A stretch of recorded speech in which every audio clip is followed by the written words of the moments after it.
can taste your words. I can taste your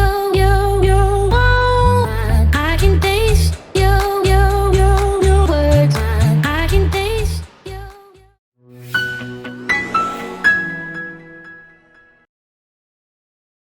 Hello à tous. En fait, voilà, je vais vous faire une petite vidéo aujourd'hui, donc vous pouvez partager à plein de gens une vidéo pour WP local. Alors, qu'est-ce que c'est WP local? En fait, c'est créer son site WordPress en local sur son ordinateur, c'est-à-dire qu'il n'est pas en ligne sur le web, il est simplement sur l'ordinateur. Donc, ça permet plein de choses. La première chose, c'est ben, si vous avez un côté un peu curieux, créateur, un petit peu comme moi. Ça vous permet en fait de travailler dessus sans, voilà, sans que ce soit en ligne, sans payer un hébergement derrière. Si vous êtes sur l'idée d'ouvrir une société et de créer un site internet, ça vous permet aussi de le faire ben, pour 0 € en fait, c'est gratuit. Donc voilà, puis vous pouvez du coup tester pas mal de choses. Donc là aujourd'hui, je vais vous montrer comment ça fonctionne. Donc on va aller sur les recherches sur Google. Donc là, on va passer tout de suite dessus. Voilà. Donc là, ici, vous avez tout simplement sur Google, vous tapez WP local. Quand vous allez dessus, bah, il va vous proposer en fait de le télécharger ici. Donc voilà, donc c'est rapide et c'est hyper facile et ludique. Le tableau de bord, vous l'avez un petit peu ici là. On va y aller dessus tout à l'heure et vous allez voir, c'est vraiment hyper facile. Et donc voici local, WP local. Donc vous avez vu l'interface est assez simple. Il n'y a pas grand-chose à chercher, hein. Vous voyez ici vous avez le listing en fait de tous les sites en local qui sont créés. Donc vous pouvez en faire plusieurs évidemment, hein. Vous pouvez les supprimer aussi au fur et à mesure. Donc là ici vous avez le mien parce que le mien je le garde en local au cas où, même si j'ai des sauvegardes, voilà j'ai toujours mon site qui est protégé sur mon ordinateur. Donc tout simplement, pour créer un site, on va aller sur le plus qui est en bas ici. Donc vous faites plus, on fait créer un nouveau site. Donc là ici, on laisse là où ça a été coché. On va créer le nom du site. Donc là, on va faire www.test wplocal.fr. Voilà, ce sera notre test. On fait continuer. Et donc là, vous avez deux choix. Soit vous faites tout ce qui est PHP 8.1.23, enfin voilà, tout ce qui a été sélectionné, MySQL, enfin tout ce qui est pour les fichiers.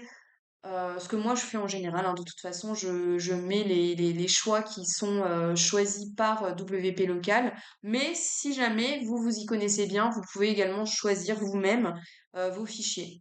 Voilà, donc moi je reste sur préféré et donc je vais faire continuer. Donc là, je vais mettre un identifiant en fait pour WordPress, pour l'interface WordPress. Donc là, on va rester sur WP local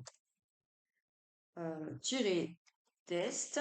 Hop, un mot de passe. Alors là, honnêtement, je vous dis, essayez de trouver quand même des mots de passe assez compliqués et notez-les. À partir de ce moment-là, en fait, vous prenez un papier, un crayon, vous notez, ou vous ouvrez un fichier sur Word ou quoi, et vous faites un fichier, voilà, avec vos identifiants pour pas les perdre. Ici, vous rentrez votre adresse mail. Donc moi ici, je vais mettre l'adresse mail de ma société.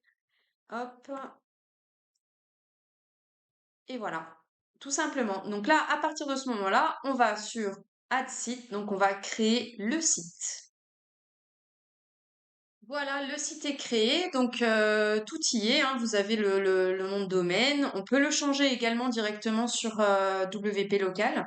Ça pose pas de souci. Ça prend aussi un petit peu de temps de charger parce qu'il faut bah, modifier tous les fichiers internes.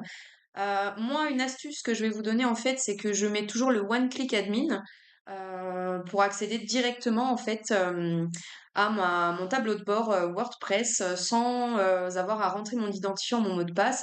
C'est pas une obligation. Moi, ce que je vous ai donné comme conseil juste avant, c'est principalement quand vous avez le site en ligne. Quand c'est en local, c'est que sur votre ordinateur, donc il n'y a pas de possibilité de se faire hacker. Voilà. Donc là, on y va, on fait WP admin et c'est parti. Voilà. Donc là, vous découvrez le tableau de bord WordPress avec votre nom de domaine, le site. Bon, alors bien sûr, vous allez avoir quelque chose d'assez neutre au départ parce qu'il a déjà mis un template en fait de base que vous pouvez changer. Donc voilà. Après, pour l'utilisation de WordPress, pareil, je ferai de nouveau une autre vidéo et comme ça, vous pourrez voir l'utilisation de WordPress. Voilà, voilà, c'est tout simple et c'est hyper pratique. Et voilà, c'est terminé. Donc là, en fait, vous êtes prêt à vous lancer sur WordPress et à commencer à créer un site internet. Alors, amusez-vous bien. La prochaine vidéo, ce sera justement WordPress et l'utilisation. Donc, les plugins que j'utilise moi en général, c'est une question de goût et il y a aussi des choses à savoir dans quel plugin utiliser. Donc ça sera pour une prochaine vidéo où vous aurez également plein d'astuces à savoir.